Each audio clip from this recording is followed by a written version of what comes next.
Nah, jadi dalam topik pembahasan ini kita menggambarkan bagaimana karakteristik perusahaan dagang itu ya. Artinya mengenai pengelolaan persediaannya ya dan juga sistem eh, pencatatannya. Nah, jadi nanti sistem pencatatannya dikenal ada dua ya, yaitu perpetual system dan periodical system. Nanti akan kita bahas. Lalu bagaimana siklus akuntansi untuk perusahaan dagang dan juga penyajian laporan keuangannya. Kalau mau diskusi silakan, Bapak Ibu ya. Nah, jadi di sini kita gambarkan perusahaan dagang itu sifatnya buy and sell. Jadi bukanlah to produce ya atau juga to manufacture, tidak ya, tetapi adalah to buy and sell ya, to buy and sell atau juga uh, service reserve ya, tidak ya, tetapi buy and sell. Buy and sell dari mana? Dari wholesaler ke retailer lalu ke consumer. Nah, itu sifatnya sehingga menghasilkan yang disebut dengan sales revenue. Nah, ciri dari perusahaan dagang ini ya, itu adanya cost of goods sold, harga pokok ya. Harga pokok penjualan, HPP kata orang ya. Dan juga gross profit. Nah, inilah ciri karakteristiknya. Kalau di dalam manufacture nantinya ada CM gitu kan, contribution margin. Ya, contribution margin itu adalah sebagai karakteristik dari manufacture company ya. Sedangkan untuk merchandise company ya gross profit ini. Dan siklus operasinya kita lihat beda ya antara dagang dengan jasa ya. Bedanya di mana? Di sini jual barang dagangan dapat dana ya, dapat uang kas. Sedangkan di jasa, jual jasa bisa menjadi cash, bisa menjadi piutang ya. Nah, jadi aliran dananya, aliran biayanya ya nantinya ada menghasilkan namanya persediaan barang dagangan awal, kemudian juga harga pokok pembelian, kemudian persediaan barang jadi dan juga harga pokok penjualan ya Bapak Ibu. Kemudian juga dalam sistem perpetual ini, nah dalam sistem pencatatan persediaan ya aliran biayanya itu dengan sistem perpetual. Nah, di mana sistem perpetual masing-masing dari item persediaan tersebut gitu ya, itu ada catatan detailnya ya. Itu sifatnya yang dikatakan dengan perpetual. Kemudian juga show inventory should be hand ya artinya ada catatan persediaan yang ada di tangan ya berapa dan harga jualnya berapa. Kemudian juga dibedakan antara cost of good ya sold of accrue ya. Jadi di situ ada nilai sales dan ada nilai harga pokok ya. Nah, sedangkan periodik tidak gitu ya. Jadi periodik itu ya tidak menyajikan secara detail ya mana harga pokok mana penjualan, tetapi menyajikan berapa barang yang tersedia ya yang ada. Jadi di situ cost of goods sold determined by count ya artinya di situ berdasarkan pada perhitungan fisik dan juga ada kalkulasi harga pokok persediaan barang dagangan awal tambah pembelian disebut dengan barang persediaan akhir dikurangi dengan persediaan akhir dapatlah harga pokok penjualan. Nah, di mana dalam hal ini ending inventory ditentukan daripada buy count atau disebut orang stock of name ya. Nah, itu sistemnya periodik. Nah, jadi antara perpetual dengan periodik lebih detail mana? Ya, lebih detail periodik, lebih detail perpetual ya. Dan juga lebih spesifik ya, lebih akurat ya dalam menentukan harga pokok dan harga jual ya dibanding dengan sistem periodik ini. Tetapi kelemahannya kalau barangnya sedikit ya lebih lebih tepat dengan perpetual ya. Tetapi kalau misalkan persediaannya banyak maka periodik saya kira lebih tepat ya dari sisi efisiensi. Nah, jadi di sini kita lihat bagaimana sih keuntungannya perpetual. Ya, lebih unggul dia ya secara tradisional dan juga kuantitas dari inventorinya itu should be hand. Ya, kemudian juga provide better control ya, artinya lebih bagus ya dari sisi pengendaliannya dibanding dengan sistem periodik. Oke.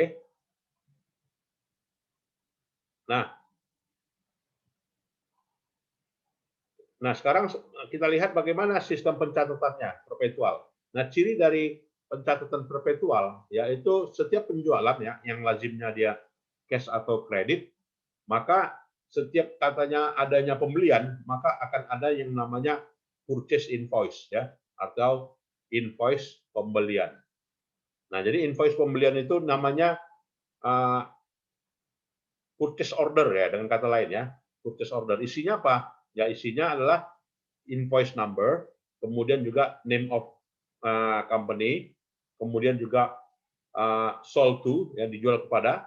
Nah, di sini ada kode barang, deskripsi barang, kuantitas, price dan juga total. Nah, di mana di PO ya purchase order itu ada dibuat ketentuannya. Ya, term 2/10 N/30 ya. Nah, itu sales-nya siapa ya, dan sistem pengirimannya FOB shipping point. Nah, jadi kalau misalkan terjadinya pembelian dengan kalau di setiap terbitnya PO, gitu kan, itu apa jurnalnya? Nah, jurnalnya tergantung pada sistem pencatatannya. Jadi apakah dia menggunakan periodik atau juga perpetual. Nah, jadi di sini setiap terjadinya peristiwa pembelian ya langsung menambah persediaan dan menambah nilai hutang ya sebesar nilai PO ya sebesar nilai ya purchase order. Kemudian juga ada perlakuan ongkos angkut. Nah, jadi ongkos angkut di sini apakah ongkos angkutnya metode FOB shipping point dan juga FOB destination. Nah, jadi FOB shipping point dengan sistem pengiriman sampai ke kendaraan. Ya, sedangkan FOB destination tidak sampai di muka gudang. Nah, jadi freight cost ini diapain? Diperlakukan sebagai apa? Nah, jadi situ diperlakukan sebagai operating expense. Tapi tidak tertutup kemungkinan juga ya freight cost ini langsung dibebankan ke nilai inventory. Nah, jadi kalau dia dibebankan ke nilai inventory langsung ya inventory debit, kreditnya cash ya seandainya dibebankan ke inventory. Tetapi kalau misalkan dijadikan beban ya langsung delivery expense, kreditnya cash. Silakan kalau ada yang mau kita diskusi Bapak Ibu di jurnal ini. Ya, kemudian juga di dalam sistem PO purchase order itu ada purchase return, retur barang ya, retur pembelian dan juga purchase allowance, penyisihan pembelian. Nah, kenapa terjadinya purchase return? Ya, seandainya ada barang yang dikembalikan ya. Kita beli barang lalu barangnya ada yang rusak gitu ya atau tidak sesuai dengan spek maka dikembalikan disebut dengan purchase return. Sedangkan purchase allowance penyisihan ya. Nah, untuk purchase return dan allowance itu otomatis mengurangi nilai hutang ya karena dikembalikan. Karena begitu terjadinya transaksi purchase order gitu ya, maka otomatis menimbulkan utang dan menambah stok ya. Nah, karena dia return ya stoknya berkurang. Utang berkurang, ya inventory berkurang ya. Kemudian purchase discount ini ya adalah sebuah peluang gitu ya. Sebuah peluang untuk yang didapatkan oleh si pembeli. Artinya kalau mau menghemat ya maka manfaatkanlah yang namanya purchase discount ya. Jadi purchase discount itu syaratnya misalnya 2/10 N/30 ya, artinya mendapatkan diskon 2% dalam periode waktu pembayaran 10 hari di bulan yang bersangkutan, di bulan itu. Nah, itu. Nah, kalau misalkan di bulan depan ya dalam satu hari diberikan dalam jangka waktu 10 hari ya, itu akan dapat diskon 1% ya. EOM ya, end of the month. Nah, jadi dengan sistemnya 2/10 N/30 dan juga 1/10 EOM ya. Jadi purchase diskon gimana jurnalnya? Ya, jurnalnya itu adalah setiap diskon pasti mengurangi utang ya. Jadi account payable di debit, kemudian kreditnya inventory ya. Dan juga cash ya, berkurang. Oke. Kemudian dampaknya ke buku besar ya, dampaknya buku besar terjadi mutasi ya.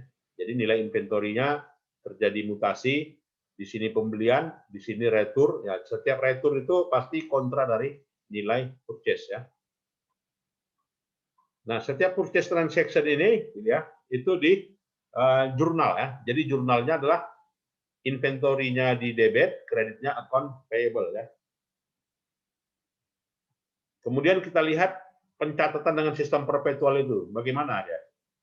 Nah, jadi mencatat dari sistem penjualan ya, bisa kredit atau juga bisa cash ya. Jadi setiap terjadinya penjualan, dokumen sumbernya apa? Ya sales invoice atau juga SO ya, sales order. Jadi kalau kita mau mengaudit siklus penjualan, maka dokumen apa yang harus ditelusuri? Ya, artinya dokumen sales invoice ya. Nah, sales invoice itu isinya tadi ya kode barang, oke. Kemudian juga kode invoice ya, kode barang, ya, nama barang, kuantitas dan juga price ya. Nah, ini dia sales order ya. Dan setiap dengan sistem perpetual ya, itu dicatatlah nilai jualnya dan dicatat harga pokoknya. Jadi kalau untuk mencatat harga jualnya, ya jualnya apa? Tunai atau kredit? Ya kalau misalnya kredit, account receivable di debit, kreditnya sales revenue ya, dan mencatat harga pokoknya ya, cost of goods sold, dan di kreditnya inventory ya, Bapak Ibu. Silakan kalau ada yang mau kita diskusikan.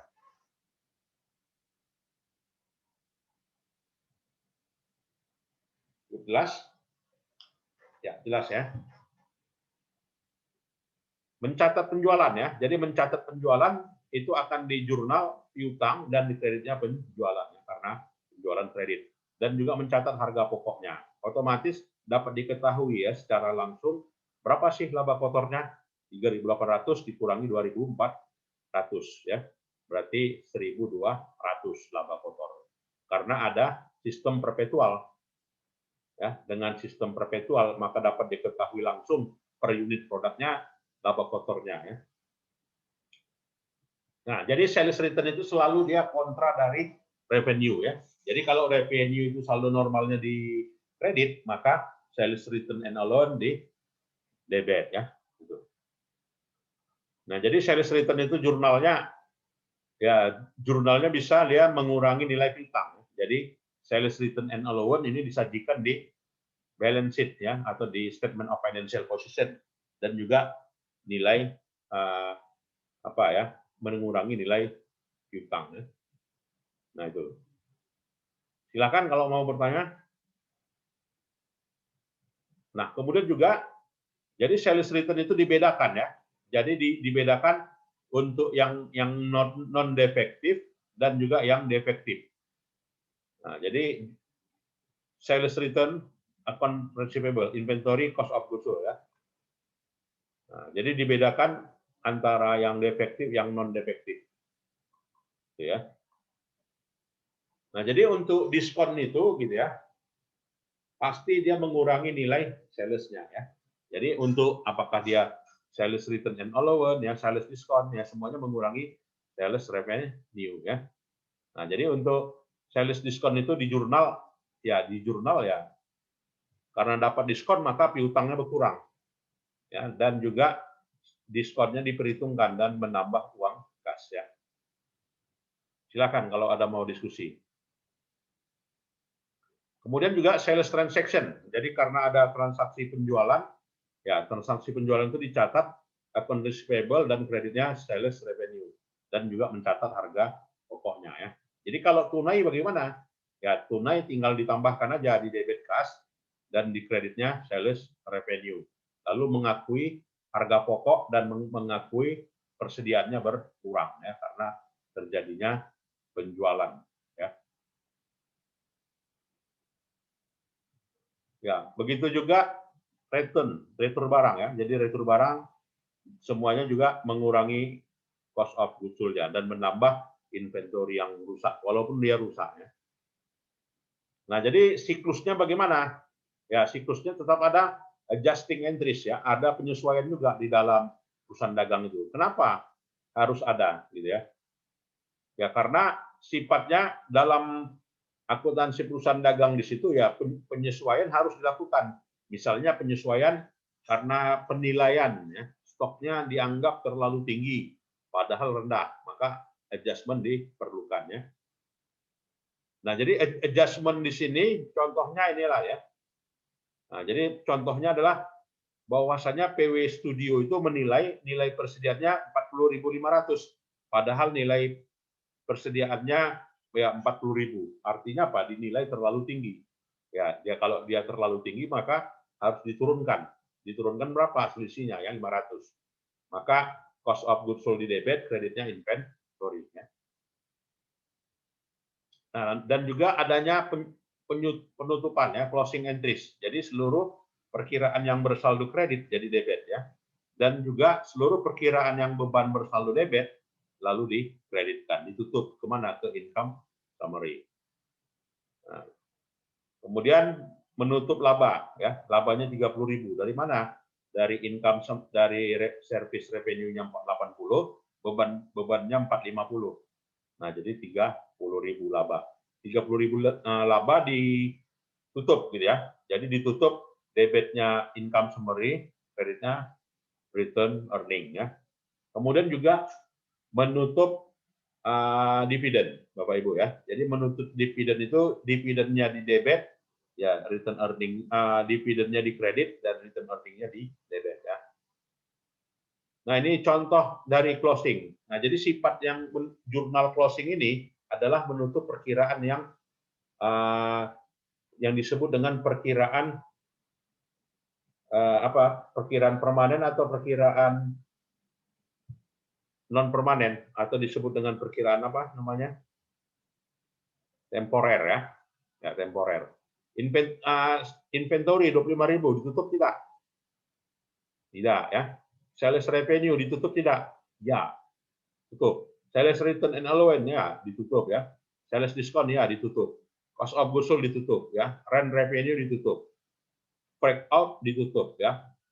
Rent expense ditutup ya. Salaries and wage expense ditutup. Sehingga jurnal penutupnya ini ya. Jadi dia sales tadi ya, yang selalu normalnya kredit jadi debit ya. Rent juga normalnya di debit ya. Nah, itu juga menutup beban ya, dan juga harga pokok ya, ditutup. Nah, kemudian juga dalam penyajian laporan keuangannya, ya inilah disajikan ya. Jadi menyajikan laba rugi ya, berapa net sales. Jadi jangan langsung net sales-nya ya, tetapi sebutkan aja berapa sales revenue, ya berapa kurang sales return and allowance dan juga sales discount ya.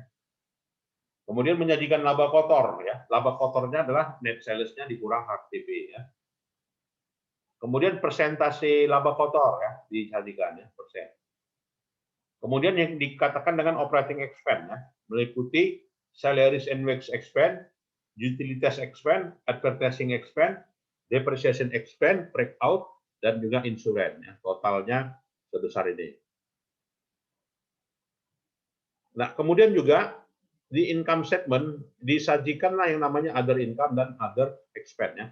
Jadi other income itu apa? Yang pendapatan lainnya ya, interest revenue, dividend revenue ya, rent revenue, atau juga gain atas penjualan aset dan juga peralatan ya. Kemudian menutup beban ya, beban lainnya ya, seperti beban casualty loss, seperti misalnya karena adanya huru-hara ya, atau juga karena loss from sale abandoned property ya, karena kerugian menjual aset, atau juga karena adanya apa ya, kecerobohan dari supplier atau juga employee ya, boleh dibebankan.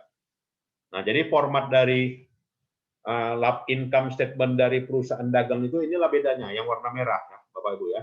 Jadi di dagang itu ada dia cost of goods sold, di jasa nggak ada ya. Di jasa nggak ada. Kalau di manufaktur gimana?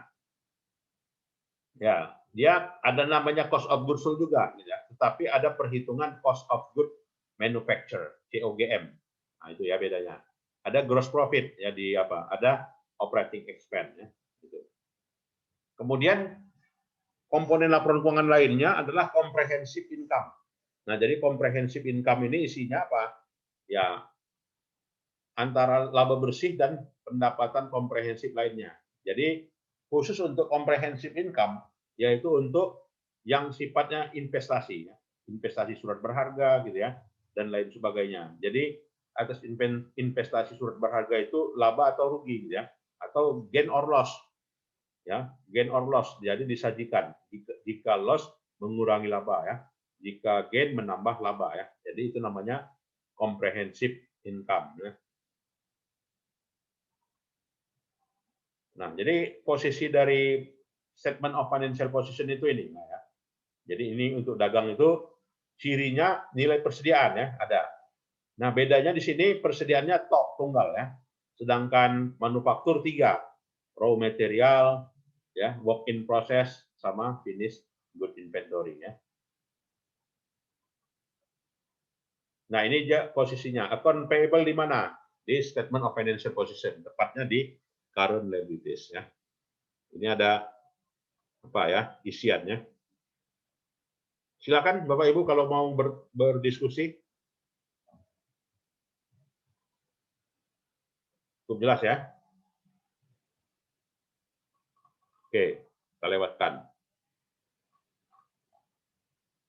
Nah, sekarang menyajikan worksheet. Nah, kita tahu minggu sebelumnya worksheet itu sifatnya adalah kertas kerja saja, gitu kan? Artinya hanya alat bantu. Ya, kalau mau menghasilkan laporan keuangan ya worksheet. Kalau dalam skop manual ya, artinya kalau menyusun laporan keuangan manual, worksheet ini sentral. Tapi kalau dengan era computerized sekarang ya, komputerisasi, worksheet ini nggak nampak lagi, gitu ya. Artinya cukup kita masukkan jurnal udah jadi laporan keuangan gitu kan, jadi nggak perlu worksheet lagi ya, isian worksheet tidak, udah bisa kita lewati, semuanya sudah diproses oleh sistem gitu ya. Nah, jadi di situ worksheet itu inilah ya isinya. Nah, jadi untuk karakteristik perusahaan dagang tadi bedanya inventory itu di sini ya, service revenue ini ya, sales return and allowance ini ya, sales discount ini, cost of goods sold ini. Nah, inilah dia karakteristik khusus untuk perusahaan dagang, Bapak Ibu ya. Silakan kalau ada yang mau kita diskusikan. Nampaknya letih semua nih ya, Bapak Ibu ya. Nah, kemudian kita lihat sistem periodik. Ya, bagaimana sistem periodik? Ya, jadi sistem periodik itu dicatat. Nah, jadi di sini tergantung tadi ya, sistem periodik itu sangat tergantung pada yang namanya stock of name. Tanpa ada stock of name, maka nantinya kita tidak bisa menghasilkan yang namanya cost of goods sold. Nah, itu. Jadi ciri khas dari inventory sistem periodik itu dia melahirkan ini ya. Jadi diketahui inventory awal tahun ya, kemudian harga pokok pembelian dan juga inventory persediaan akhir dapat ditentukan setelah adanya pemeriksaan fisik. Nah, itu ya, Bapak Ibu. Jadi kalau dia jurnalnya gimana sih sistem periodik ini? Nah, jadi dianggap setiap dia pembelian dianggap sebagai purchase. Ya. Jadi menambah nilai purchase dan mengkredit account payable. Kalau tadi kan dengan sistem perpetual langsung inventory ya kan, menambah persediaan dan menimbulkan hutang ya. Tapi kalau dengan sistem apa ya, sistem periodikal ya menimbulkan namanya komponen pembelian. Ongkos angkut juga sama ya, jadi dianggap sebagai transport in ya. Retur ya, retur dicatat ya account payable dan purchase retur. Nah itu ya, diskon gitu ya. Jadi purchase diskon sama ya. Itu dia. Nah, jadi untuk mencatat dia nilai persediaan barang dagangan ya di debit lah account receivable dan juga sales revenue. Nah, jadi itu ya Bapak Ibu ya bedanya antara sistem perpetual gitu ya dengan sistem periodik. Jadi bedanya tadi kalau dia sistem perpetual menimbulkan akun persediaan ya, sedangkan dengan sistem periodikal itu menimbulkan akun purchase. Nah, itu bedanya. Silakan Bapak Ibu kalau ada yang mau diskusi.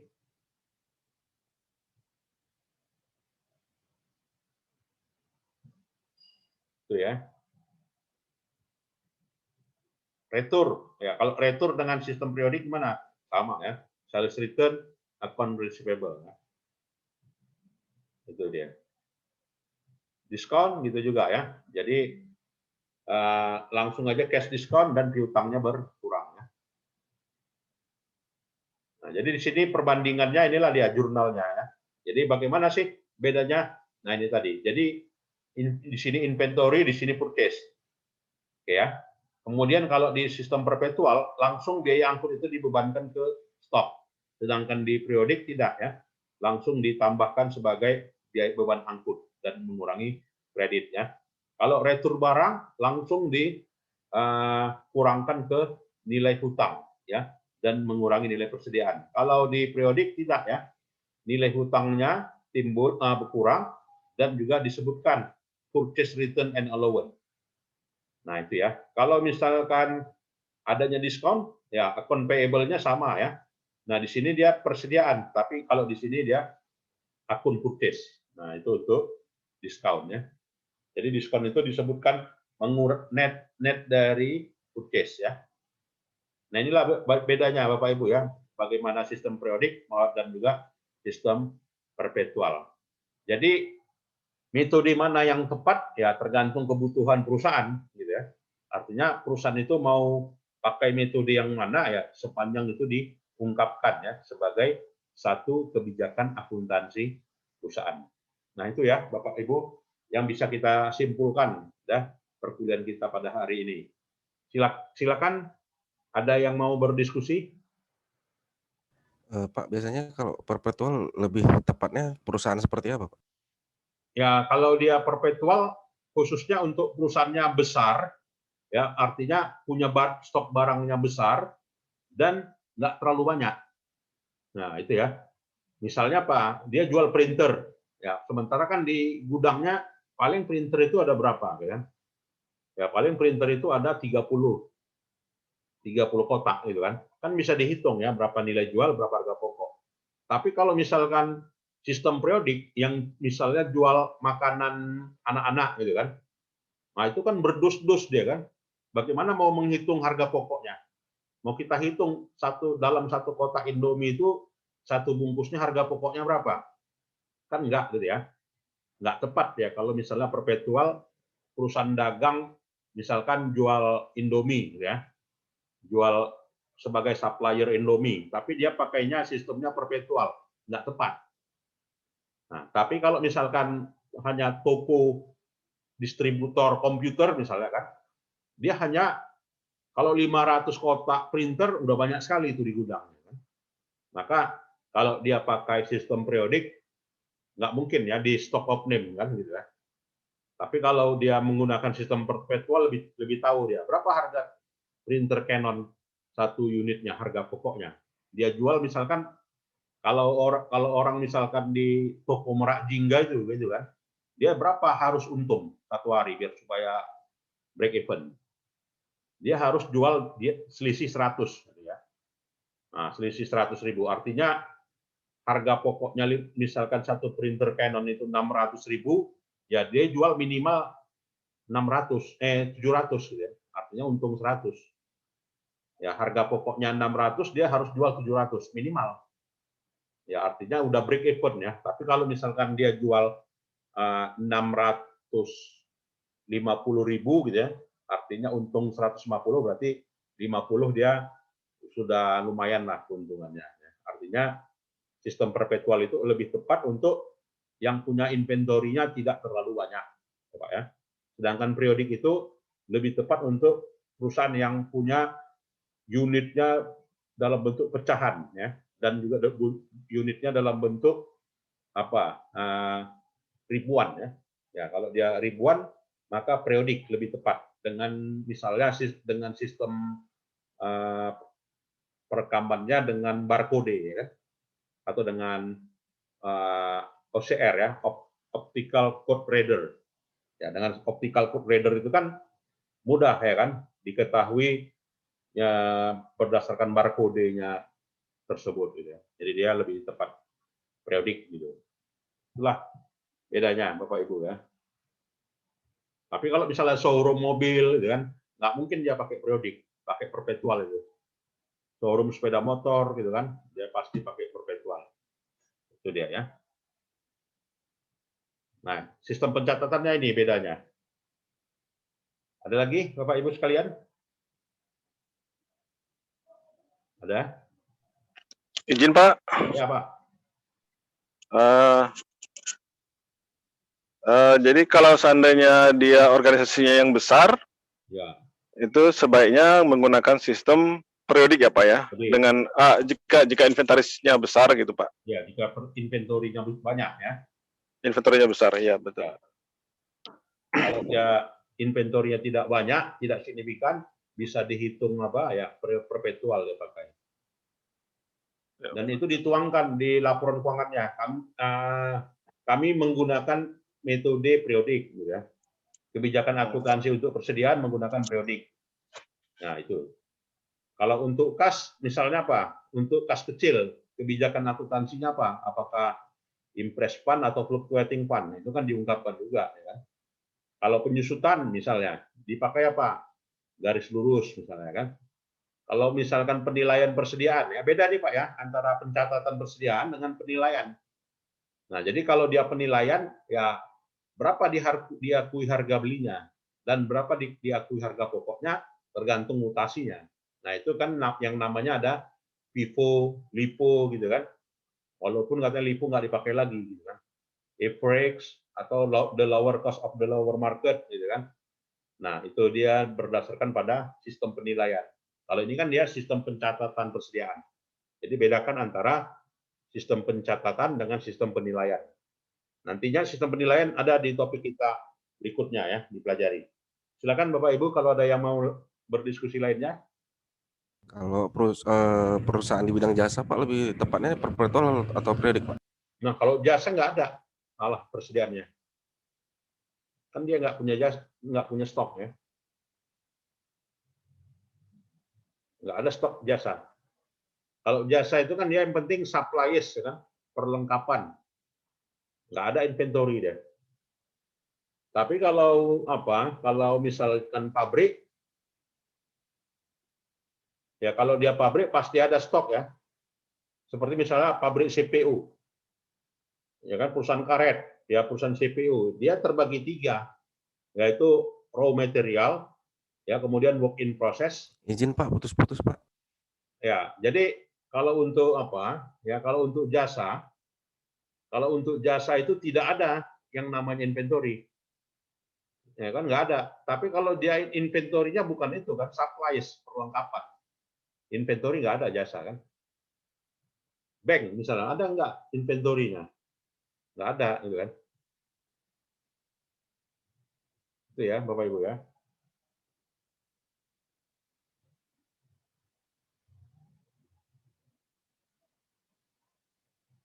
Karena sifatnya untuk perusahaan dagang itu persediaan itu gunanya untuk dijual kembali. Gitu ya. Ada yang lain? Silakan.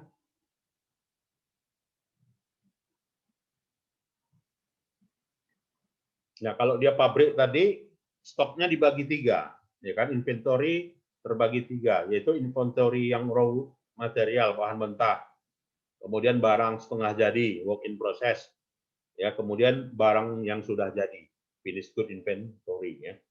Misalkan karet gitu kan, kalau dia raw materialnya berapa? Karet mentah, karet alam. Work in process-nya apa? Sudah jadi karet bal dalam bentuk bal, ya sudah dikeringkan, sudah sudah dijemur. Kalau dia finish good-nya apa? Ya sudah menjadi produk seperti menjadi ban, ya, sarung tangan dan sebagainya. Itu dia. Silakan Bapak Ibu yang lain. Ya, nanti ada videonya ya, saya sharekan ya. Baiklah Bapak dan Ibu sekalian, itu saja perkuliahan kita hari ini. Ya, kita lanjutkan di pertemuannya Senin depan atau kalau mau cepat ya kita bisa pacu lagi gitu ya di hari lainnya.